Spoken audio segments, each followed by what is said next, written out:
आइए बच्चों को हम देखेंगे भारत में वैश्वीकरण क्यों आया। ऐसा क्या था भारत में जो वैश्वीकरण का आना जरूरी हुआ।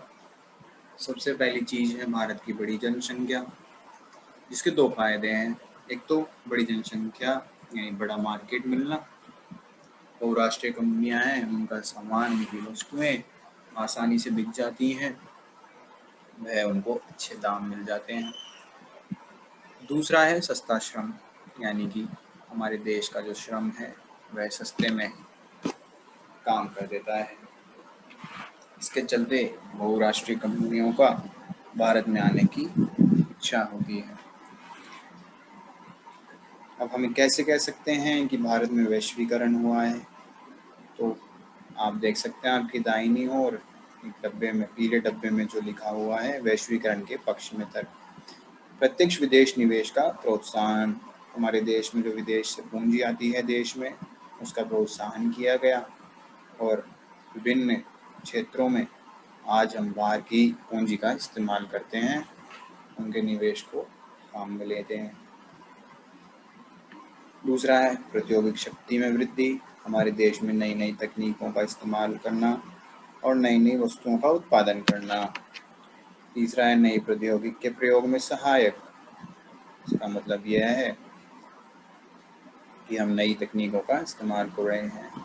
अच्छी उपभोक्ता वस्तुओं की प्राप्ति, यानी कि वस्तुओं का जो स्टैंडर्ड एक क्वालिटी होती है वह बढ़ता गया है, हमें अच्छे से अच्छी वस्तुएं मिलने लगी हैं। पांचवा है नए बाजार तक पहुंच, हमारे देश की वस्तुएं दूसरे देश में नए नए बाजारों में बिकने लगी हैं।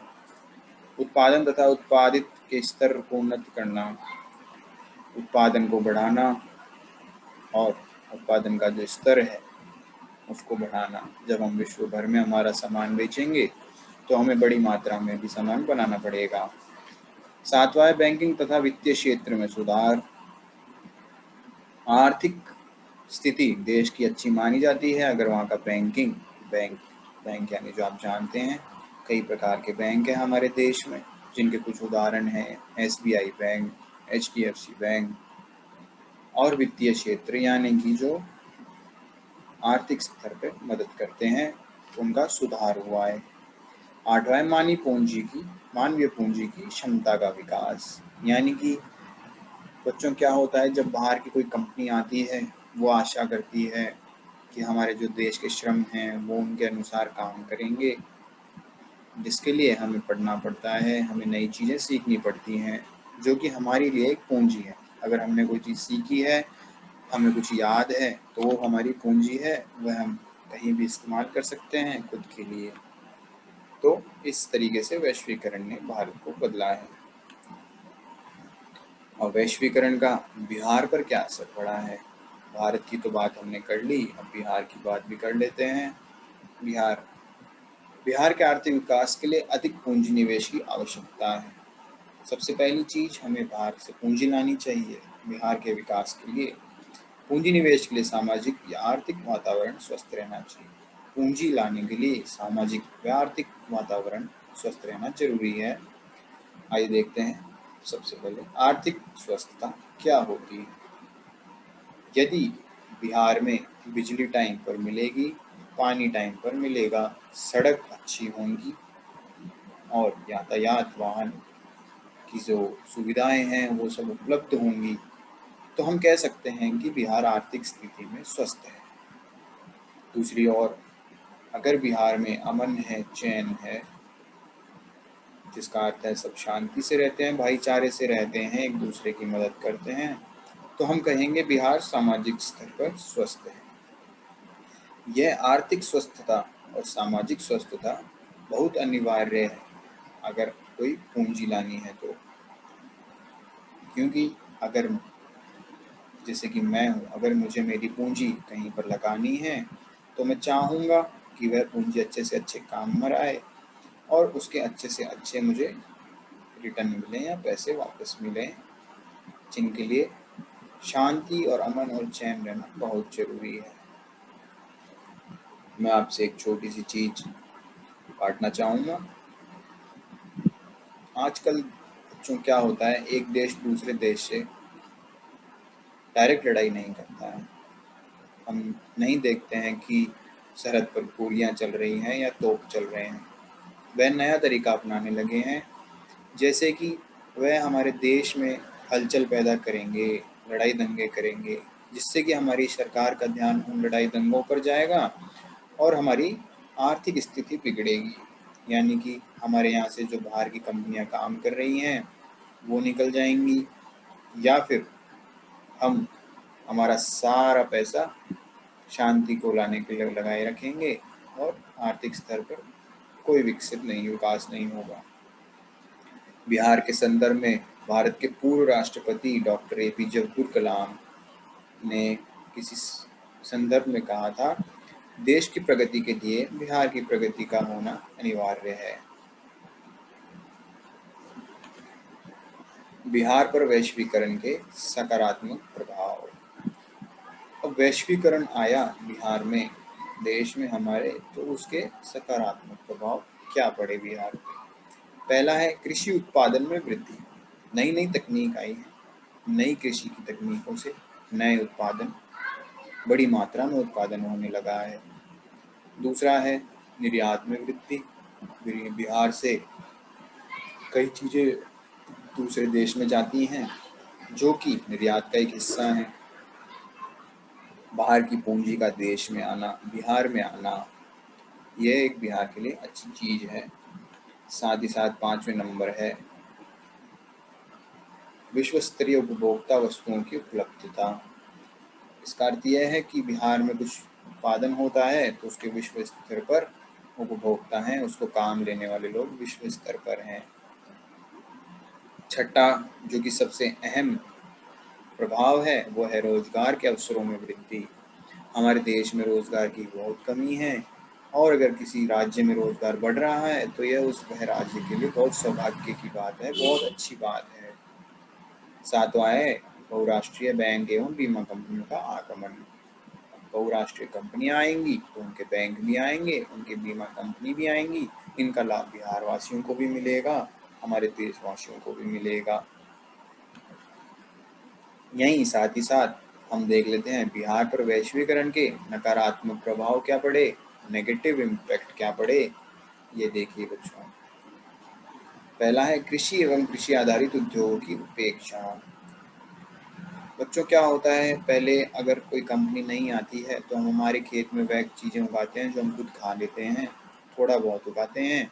इससे हमारी भी स्वस्थ बनी रहती है और हमारे खेत की मिट्टी की भी स्वस्थ बनी रहती है, हम स्वस्थ रहते हैं। लेकिन बड़ी कंपनियां आती हैं, वह नई नई तकनीक लगाती हैं, नई नई चीज़ों का इस्तेमाल करती हैं उत्पादन बढ़ाने के लिए, जिससे कि हमारी ज़मीन खराब होती है, हमारा खाना खराब होता है। तो कृषि क्षेत्र में बुरा असर पड़ा है। कुटीर कुटीर एवं लघु उद्योग पर विपरीत प्रभाव। बड़ी कंपनियां आएंगी बच्चों तो छोटी जो लघु उद्योग हैं, कुटीर हैं, वह बंद होने लगते हैं क्योंकि वह उनके साथ कंपटीशन नहीं कर पाते हैं, वह उनके सामने नहीं खड़े रह पाते हैं। रोजगार पर विपरीत प्रभाव। नई कंपनियां आती हैं बच्चों बाहर से, उनको नया दिमाग चाहिए, नई नई चीज़ें चाहिए, जिसके लिए पढ़ना ज़रूरी है, कुछ सीखना ज़रूरी है, जिसके चलते हमारे देश में बेरोजगारी और बढ़ जाती है क्योंकि हमारे यहाँ पे बहुत कम पढ़ाई कराई जाती है, नई नई चीज़ें कम सिखाई जाती हैं। तो मैं आपसे अनुरोध करूँगा, अपने जीवन काल में कोशिश हमेशा यही रखें कि आप हमेशा कुछ नया सीखते रहें और अलग अलग चीज़ सीखते रहें। इससे आपका जो दायरा है वह बढ़ेगा और आपको आसानी होगी। आइए आगे चलते हैं। सन 1991 का आर्थिक सुधार। भारत ने सन 1991 में आर्थिक सुधार करे थे। आइए देखते हैं क्या सुधार हुए थे। पहली चीज, क्यों हम किसी भी चीज को देखते हैं तो उसका कोई कारण होता है। ऐसा क्या हुआ कि आर्थिक सुधार करना पड़ा सन 1991 में। इसका पहला कारण है सरकारी व्यय सरकारी राजस्व से अधिक, यानी कि सरकार का खर्च सरकार की आमदनी से ज्यादा होने लगा।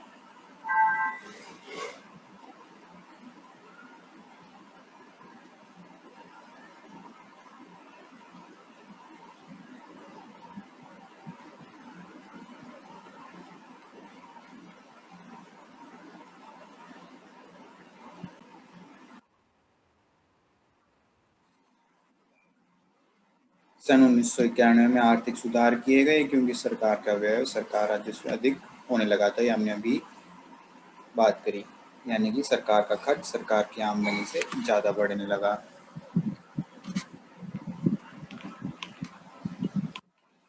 दूसरा, आवश्यक वस्तुओं की कीमत का बढ़ना, यानी कि जो खाने की पदार्थ थे, कपड़े थे, जो कि हमारे जीवन में हमारे लिए आवश्यक हैं, इनकी कीमत बढ़ने लगी।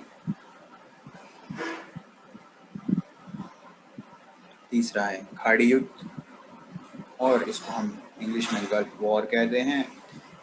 आपसे मैं ये गुजारिश करूँगा कि आप एक बार खोज करें कि खाड़ी का युद्ध कहाँ हुआ था, कौन से देश में हुआ था, इसका असर क्या पड़ा था, ये मैं आपको बता देता हूँ। इससे हमारे जो तेल के कीमत हैं, पेट्रोल की कीमत बढ़ गई थी। अब आप अंदाज़ा लगा सकते हैं कि ये कहाँ हुआ था। फिर भी मैं चाहूँगा एक बार आप देश का नाम ज़रूर देख लें। चौथी चीज़ है विदेशी मुद्रा का कम होना, यानी कि हमारा निर्यात कम हो गया था, हम बाहर सामान कम बेचने लग रहे थे, तो हमारे पास विदेशी मुद्रा भी नहीं थी, तो हम बाहर से सामान भी नहीं खरीद पा रहे थे। उस समय स्थिति ऐसी आ गई कि भारत को 50 क्विंटल सोना बैंक ऑफ इंग्लैंड के पास रखना पड़ा। ये बड़ी शर्मसार बात है, परंतु इसके अलावा कोई विकल्प नहीं था सरकार के पास। अब हम आगे बढ़ते हैं आर्थिक सुधार का अर्थ, जो कि भारत ने 1991 में अपनाए थे। आर्थिक व्यवस्था में जो बदलाव करे थे, उनका मतलब समझेंगे। 1991 से अर्थव्यवस्था में कुशलता, उत्पादकता, लाभदायकता एवं प्रतियोगिता के स्तर के वृद्धि के दृष्टिकोण से किया गया था। 1991 में भारत की अर्थव्यवस्था को बढ़ाने के लिए, उसका उत्पादन बढ़ाने के लिए कुछ बदलाव लिए गए थे, जिनमें से जो कि तीनों हैं एलपीजी, जो कि हमने पहले भी पढ़े हैं, लिबरलाइजेशन यानी उदारीकरण, प्राइवेटाइजेशन यानी निजीकरण, ग्लोबलाइजेशन यानी वैश्वीकरण। इसका मतलब हम पहले समझ चुके हैं, अब हम आगे बढ़ते हैं। आर्थिक सुधारों अथवा नई आर्थिक नीति के उद्देश्य, जो हमने 1991 में आर्थिक नीति आई थी, उसके क्या क्या उद्देश्य थे ये हम यहाँ पढ़ सकते हैं। उसके 7 उद्देश्य थे। उत्पादन इकाइयों की कार्य कुशलता एवं उत्पादकता स्तर में सुधार लाना, उत्पादन इकाइयों की प्रतियोगी क्षमता को बढ़ाना, भूतकाल की तुलना विदेशी विनियोग एवं तकनीक का अधिक से अधिक उपयोग करना, आर्थिक विकास की दर को बढ़ाना, आर्थिक विकास के लिए विश्वव्यापी संसाधनों का प्रयोग करना, वित्तीय क्षेत्र में सुधार लाना तथा इसे आधुनिक बनाना, सार्वजनिक क्षेत्र के कार्य संपादन में सुधार लाना। यह 7 हमारे आर्थिक नीति के उद्देश्य थे, जो कि आपसे परीक्षा में पूछे जा सकते हैं। इसके आगे हम देखते हैं वैश्वीकरण का एक आदमी की ज़िंदगी में क्या असर पड़ता है। आम आदमी क्या होता है, पहले हम यह समझेंगे। वह वर्ग जो मध्यम अथवा निम्न श्रेणी में आते हैं और उपभोग की सुविधाओं से वंचित होते हैं। अपने आसपास कई ऐसे आदमियों या औरतों को देखा होगा जिनको टाइम पे खाना नहीं मिलता है, जिनके पास घर नहीं होता है, रोड पे रहते हैं, रोड के साइड में रहते हैं, वह इस श्रेणी में आते हैं। इसके अथवा जो मध्यम श्रेणी के लोग होते हैं, वह भी आम आदमी कहलाते हैं। मध्यम श्रेणी के ऊपर जैसे हमारे बॉलीवुड के सितारे अमिताभ बच्चन, शाहरुख खान, ये सब माने जाते हैं, जिनको हम आम आदमी में नहीं मानते हैं। 2009-10 में 85% भारतीय लोग ऐसे थे, यानी कि देश की 85% जनसंख्या आम आदमी में आती थी। यही कारण है कि चुनाव के दौरान राजनीतिक पार्टियां जीवन को बेहतर बनाने का वादा करती हैं। आपने हमेशा देखा होगा, चुनाव के पहले कई नेता वादा करते हैं कि हम आपके जीवन में ये बदलाव लाएंगे जिससे आपका जीवन सुधरेगा। वह इसीलिए करते हैं।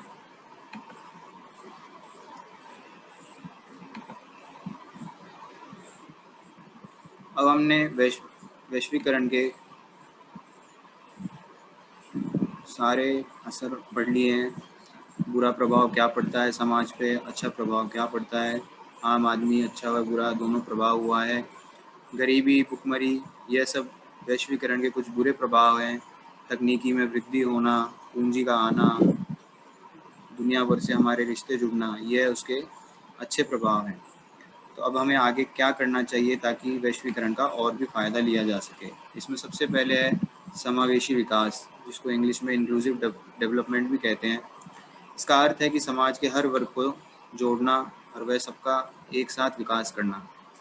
इसके लिए गवर्नमेंट की, सरकार की कुछ स्कीम हैं, जैसे कि आधार कार्ड, पेंशन योजना, जिससे कि वह पिछड़े वर्ग को वह या फिर वह वर्ग जो हमसे जुड़ा हुआ नहीं है उसको आधार कार्ड के जरिए जोड़ना चाहते हैं और उनको विकास के लिए एक साथ आगे बढ़ाना चाहते हैं। उसके अलावा क्या करा जा सकता है, दूसरा है राजनीतिक वादों की पूर्ति।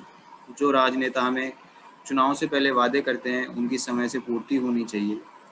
आम लोग की आवाज़ को महत्व देना चाहिए। जो आम आदमी अपनी मांग रखते हैं उसको सुनना चाहिए, उसको पूरा करना चाहिए।